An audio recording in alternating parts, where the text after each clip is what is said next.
With the conclusion of Dragon Ball Super Chapter 86, it seems that Gas has finally been defeated at last. This clearly wasn't an easy task, as it involved the help of 4 different characters in order to get the job done.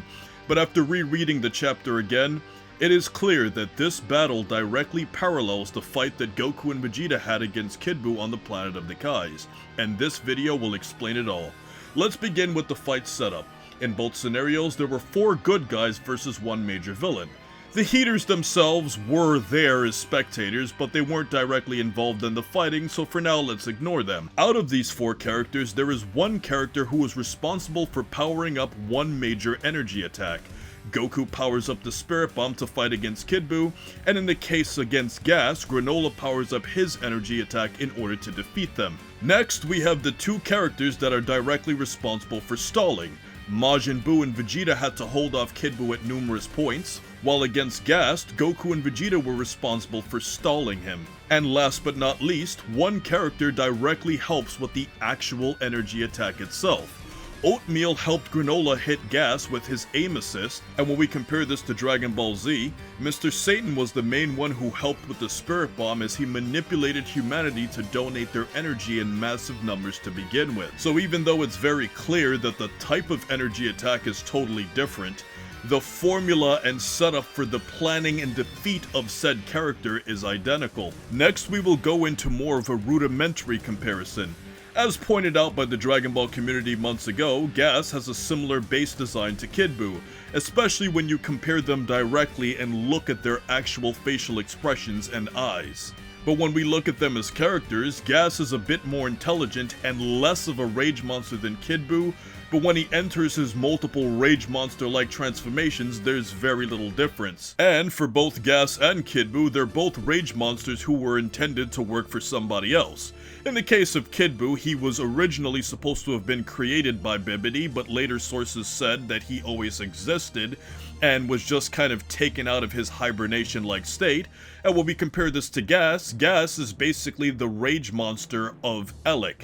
So both of these rage monsters are under somebody else who's a lot more intelligent. However, we must clearly point out that both fighters possess the ability to use unpredictable and unconventional ways of fighting at a moment's notice. Gas can quickly materialize dangerous weapons, whereas Kid Buu can manipulate his body in odd ways.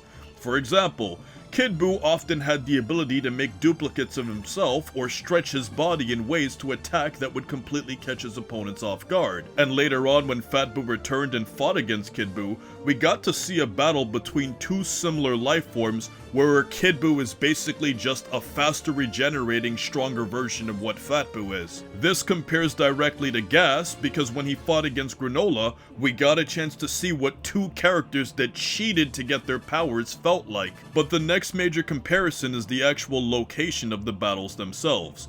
Both Planet Cereal and the Planet of the Kais symbolize something significant for both Kid Buu and Gas. For Kid Buu, the Planet of the Kais directly symbolized his systematic killing of the Supreme Kais. Therefore, his defeat on that same planet was a rather fitting ending. In contrast, Gas and the Heaters committed sins of their own in conjunction with the Frieza Force. They scammed the homeless race, the Shugarians, with a rebuilt planet that bore the bloodshed of the Ceruleans that died due to the Saiyans and the Frieza Force themselves. So both planets represent the suffering of gods and mortals who were both ultimately avenged by parties involving Goku and Vegeta. And when we move on to our next comparison, we have redemption. In both battles against Kid Buu, multiple characters redeemed themselves from previous appalling actions. The first is Vegeta. Now, Vegeta was of course extremely vital to the survival of our characters in previous arcs up to this point.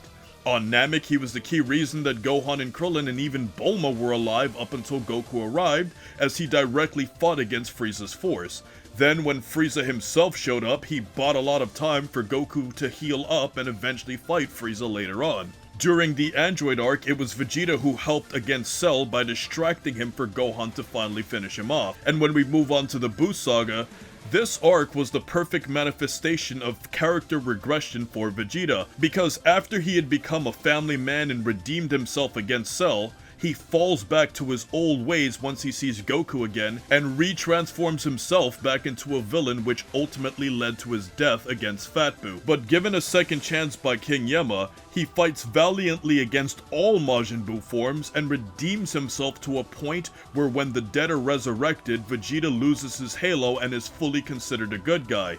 It was his idea to form the Spirit Bomb, and it was Vegeta that bought time for Goku on numerous occasions to help win the battle. Next up is Mr. Satan. At the point of the Kid Buu fight, Mr. Satan was already on the path to full redemption.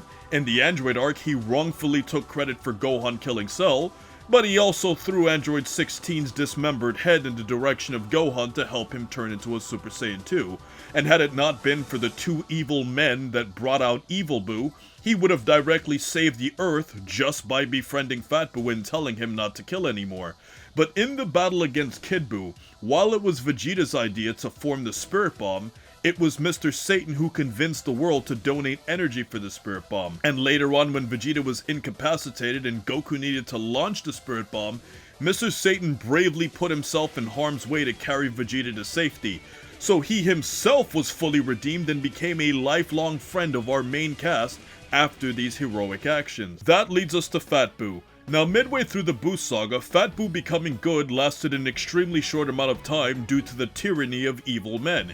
But when Kid Buu was on the verge of finishing Mr. Satan off, Fat Buu re-emerged and fought against Kid Buu and bought much needed time for Goku and Vegeta to take Kid Buu down. And later on, after the battle is over, we can see that Goku himself redeems Fat Buu when Vegeta actually wanted to kill him. It's Goku who said to give Fat Buu a chance because he and Mr. Satan fought so hard to help defeat Majin Buu, and had it not been for Fat Buu, everyone would have been killed. And to close out our chapter on redemption, Granolah was originally the main villain of this arc and went through the same sort of metamorphosis as Fat Buu, although in a much more mature, complex, and intelligent manner.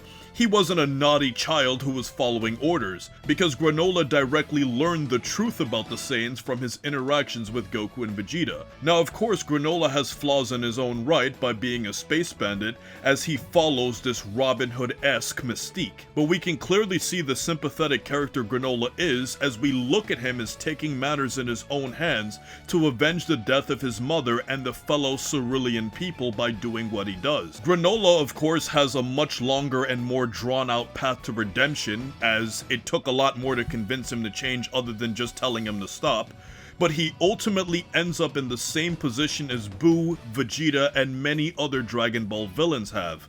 A villain who had a natural change and became an ally to our heroes in the long run. But the absolute biggest difference between Kid Buu and Gas as of right now is the ending to the actual fight itself.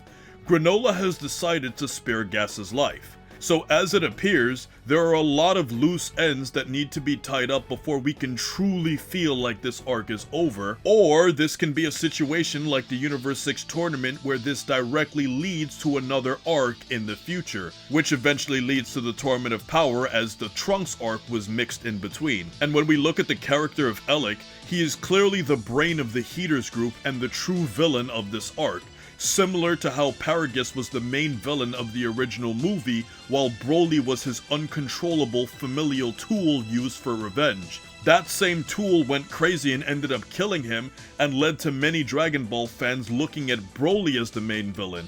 But the truth is that Paragus was the main villain of the first Broly movie, and in Dragon Ball Super Broly, Frieza is really the main villain, as he was the one that used Broly more of a tool for himself than Paragus did. And if this doesn't convince you enough that Frieza was the main villain of Dragon Ball Super Broly, just look at how he killed Paragus by shooting a beam through his chest. That was directly to use Broly for his will to wipe out Goku and Vegeta. And going back to 7-3, not only does he still exist, but the story clearly has used a lot of setup to his character, ending with the Moro arc that leads into this one that we can't just ignore and look at this arc as being complete. So as for now, it's safe to say that the Granolah arc is definitely incomplete as of chapter 86. So as you can see, Gas and Kid Buu both have a similar design and fight in a wild, unconventional manner. Both are rage monsters, with Gas more specifically being a rage monster when he transformed. Both fought on planets that directly symbolize their wrongdoings. Both fought our heroes in an identical fighting setup, and both were involved in a fight that redeemed various characters. Of course, we could always nitpick the technical differences between both characters and both scenarios, but we can say with confidence that Gas is a reincarnation of Kid Buu, and the formula for the Gas fight is identical to the original Kid Buu fight. But make sure that you check out why future Trunks needs his own Dragon Ball Super movie, and Poor Vegeta, which explains how badly Vegeta was treated in this very arc. And if you want more on this arc, check out why the Granolah arc is a disaster. And until next time, stay cool and stay safe, my friends, as we anticipate more of this arc in the future.